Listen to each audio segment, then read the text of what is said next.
Thank you very much. So today I just thought I'd give a brief overview of what we do every day in our business. So a picture's worth 1,000 words. I could talk all day just about this picture here, but it's about the information we can get from that picture and turn it into an agronomic outcome for our growers.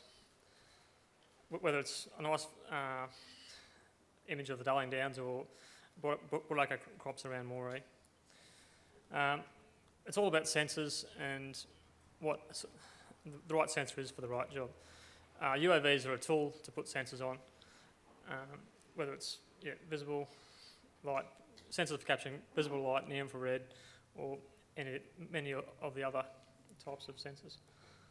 The most common one used in our business is the NDVI index, or a variation of that index, which is basically a measure of crop biomass or how much green leaf's on the ground. So it's all about pictures and pixels.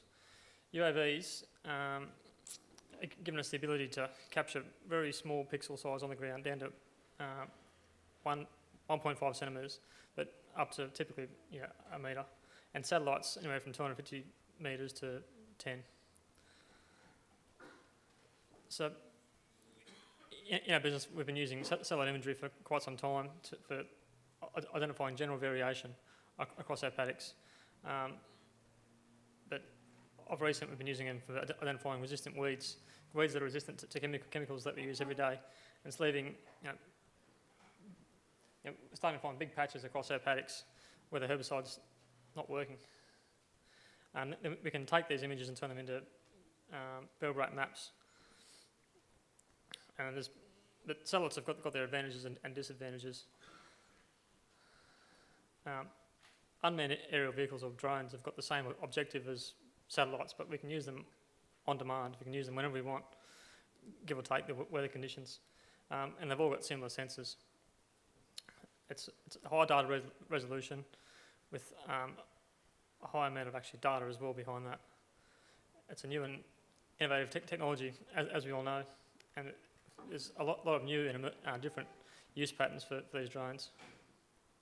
Because it does allow you to capture that very small pixel.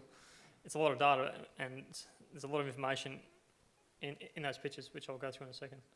So we've got a Matrice 100, which we're just doing a bit of R&D with at the moment, but we've been doing a lot of work for the last 12 months, 18 months with an Ag Eagle.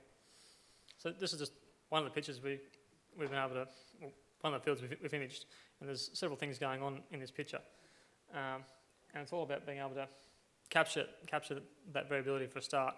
So you can see there's 5 or 6 different things going on in this paddock. In this section here, you can see where a plant has stopped and started and hasn't backed back to fill in that space. So that section didn't get sown. A picture's only a picture unless you go out and ground truth it. You have to be able to ground truth it and know what that picture's telling you. And then be able to quantify. And once you've got the picture and ground truth it, you're able to quantify those areas in the paddock, put a number on it, and then you can put that number to a farmer and then put a dollar figure on that area. And then you need to be able to create an actionable outcome to go and do something about what you've identified. Vertebrate maps are a great way of doing that. And you can do a lot with a vertebrate map, but you have to write the right map for the right situation. So whether it's targeted residual herbicides in patches of resistant weeds, higher rates of herbicides in areas where we need them to control higher weed densities, plant growth regulators, or even just strategic sampling.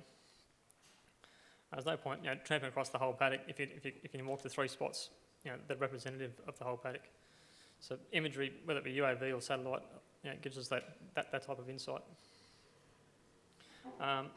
One thing we've been using UAVs for, or the holy grail, I suppose, of where we're trying to get with UAVs is being able to count individual plants and count them very early on when they're the size of a 10 cent, 20 cent piece.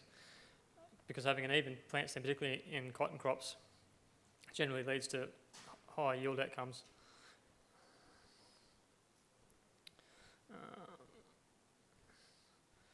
So just another example of satellite imagery is for strategic sampling. This top part of the paddock has lower biomass compared to the to the southern part, so we can scout that differently. And normally we will find differences there in what we're scanning for, whether it's insects or disease or general crop biomass or yield. It allows us to utilise different harvest timings and management at harvest. Hail assessment allows us to give us a quick overview of hail, whether it's from a satellite or particularly with a drone.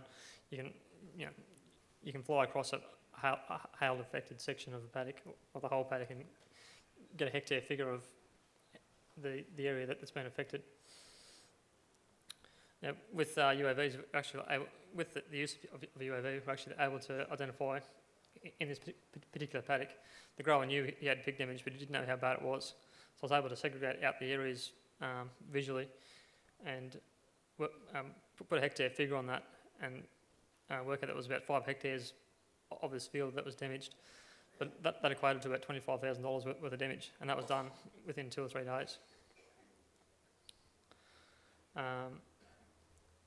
Fertiliser trials. You can't always see the effect of putting fertiliser on your crop, but if you leave a nil strip or double strip, it becomes pretty evident. Even if you can't see it by eye. This particular one here was a nitrogen trial, and it was very obvious. This next one was a zinc trial on a herbicide-affected barley crop. 4 different agronomists walked across that crop and couldn't see a difference. I used the UAV to capture really high resolution data down to 10 centimetres. I could quite easily see the effect of the fertiliser on that crop. So, in summary, UAVs add a new dimension to agriculture and a whole new depth of detail by capturing the really small pixels. They will enhance our decision-making process, but they won't solve the problems. They'll just highlight the issues. And it's now one tool of many that that are on offer to the agricultural industry for making better decisions. One of the other things we're doing some R&D on at the moment is the use of thermal cameras, which we'll be using with the matrice to give us a better overview of how the crop's actually feeling on that day, but by being able to measure the temperature of the canopy. So that's going to give us better ability to for our irrigation schedules, tracking the irrigation progress down through the field and being able to monitor the differences in different systems and how that water actually moves through the field, and then make better recommendations for actually watering those fields a bit more efficiently. And as new sensors come along, there'll be new uses that we haven't even thought of yet, and it's all come about through this the new technology of drones and being able to remotely sense things a lot closer to the ground, and it's opened up a whole new world of imaging, I suppose. But it's all underpinned by the telecommunication system in general, because we're generating huge amounts of data and lots of the processing happens online. So that data needs to be uploaded somewhere. So telecommunications are getting better. We can upload that data, but then it becomes a cost of that data. But Telstra's doing some great work here today and sort of progressing that. So I've already touched on some of our holy grails is creating emergence maps with cotton. So that's something we'll be working on this summer, but also being able to identify various crops by their digital signature, so we can identify crops to weeds or crops to resistant weeds, and seamlessly upload that to a web provider to do some of the smarts online, which then can be emailed or sent to an operator to do the job. But that's all underpinned by better communication systems. Thank you very much.